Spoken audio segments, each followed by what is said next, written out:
మన పూర్వీకులు తిని తినక పోగేసి పిల్లలకి ఇస్తే ఇవాళ పిల్లలు చాలా మంది తల్లిదండ్రులు చూడని పరిస్థితులు కూడా ఈ సమాజంలో చూస్తున్నాం. చాలా బాధ కలుగుతుంది.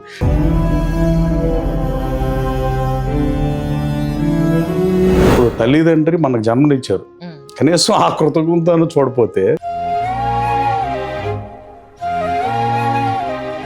నాకు అనిపించేది యూఎస్ ఉన్నప్పుడు చాలాసార్లు నా వైఫ్తో అనేవాడిని, అసలు మనుషులు భార్య పిల్లల కన్నా ఇప్పుడు డబ్బును ఎక్కువ ప్రేమిస్తారేమోనని డౌట్ నాకు. ఈ దునియాలో బ్రతకడానికి గాలి, నేల, నీరు, నిప్పు, నింగితో పాటు డబ్బు ఆరోబోతంలో మారిపోయింది సార్.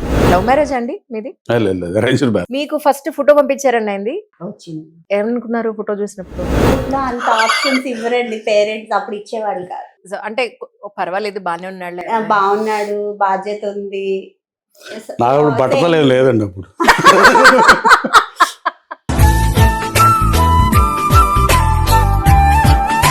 మంచిగా పేరెంట్స్ ని బాగా చూసుకుంటున్నాడు, బాధ్యతలు తెలుసు, కష్ట నష్టాలు తెలుసు. సో మంచి సంబంధం.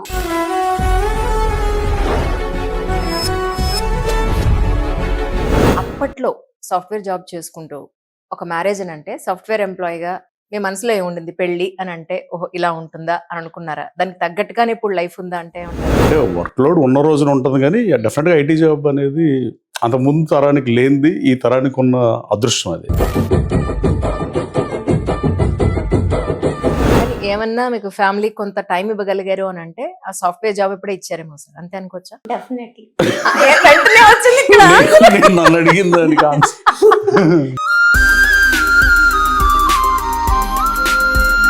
సాఫ్ట్వేర్ గా ఉన్న మీ వారు నచ్చారా? ఇప్పుడు పొలిటికల్ గా ఉన్న మీ వారు నచ్చారా? అంటే ఎలా ఉన్నా మా వారే కదా. కానీ ఫస్ట్ టైం ఎలక్షన్ అప్పుడు అతి తక్కువ నెంబర్ తోటి ఆయన ఓడిపోవడం జరిగింది. ఆయన చూసినప్పుడు మీకు ఏమనిపించింది? చాలా బాధ అనిపిస్తుంది.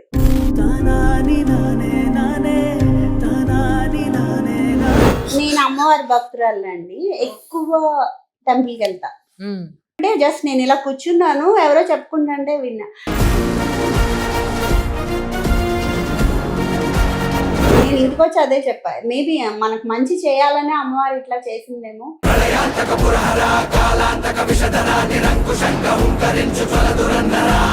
హస్బెండ్ లో ఎంత కాంట్రాస్ట్, ఇష్టం లేని విషయాలు ఎన్నున్నా కూడా కలిసి జీవించడం అనే దాంట్లో ఉన్న అందాన్ని చూపించాలి అనే పాయింట్ ఒకటి ఉంది నాకు. సో అందులో భాగంగానే సంస్కృతి సాంప్రదాయాలు మీరు ఎక్కువ కాపాడతానికి ట్రై చేస్తున్నారు. Thank you so much. Absolutely sir. ఎందుకంటే ఇప్పుడు ఏమంటున్నారు తెలుసా సార్, అబ్బాబే వాళ్ళకి నాకు అసలు పడదండి, వాళ్ళేమో ఇది తింటారు, నేను ఇది తింటాను, మరి చేసుకునేటప్పుడు తెలీదా నీకు అంటే అప్పుడు బానే ఉంది.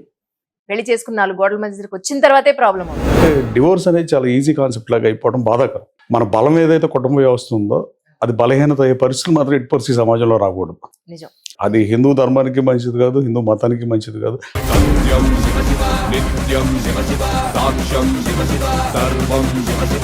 ఆంధ్రప్రదేశ్ లో మళ్ళీ కంటిన్యూస్ గా ఈ కపుల్ ఇంటర్వ్యూస్ చేసి అందరిది ఒక అభిప్రాయం తీసుకుని పేపర్ మీద సంతకాలు తీసుకుని చంద్రబాబు నాయుడు గారికి ఇచ్చేద్దాం. వారానికి 5 రోజులే పనిచేయాలి, సాటర్డే సండే హాలిడే ఇవ్వండి ఫ్యామిలీతో ఉండడానికి. యాక్చువల్ గా భువనేశ్వరి గారు ఎక్కువ హ్యాపీ ఫీల్ అవుతారు.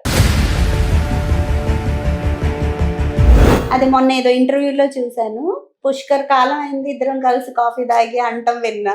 So I felt so bad.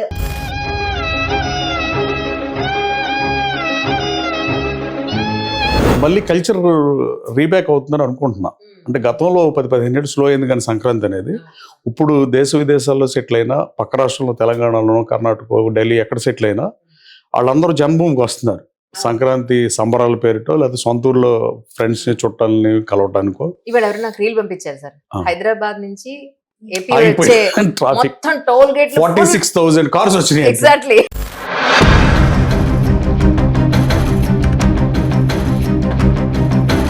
So ఉపాధి కోసం, వ్యాపారాల కోసం ఎక్కడికి వెళ్ళి ఎక్కడుండి సెటిల్ అయినా జన్మభూమి రావడం, సంక్రాంతిని పండుగను సెలబ్రేట్ చేయడం డెఫినెట్గా ఆంధ్రప్రదేశ్ రాష్ట్రంలో, తెలంగాణ కానీ సంస్కృతి సాంప్రదాయాలని మళ్ళీ బ్యాక్ వస్తుందని భావిస్తున్నాను.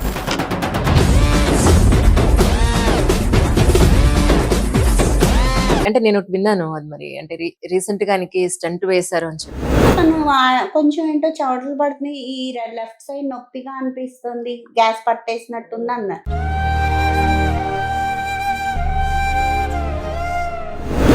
స్కూల్ నుంచి పిక్ చేసుకుంటానికి నేను శ్రీనిధికి వెళ్ళాను. మధ్యలోనే కాల్ వచ్చింది.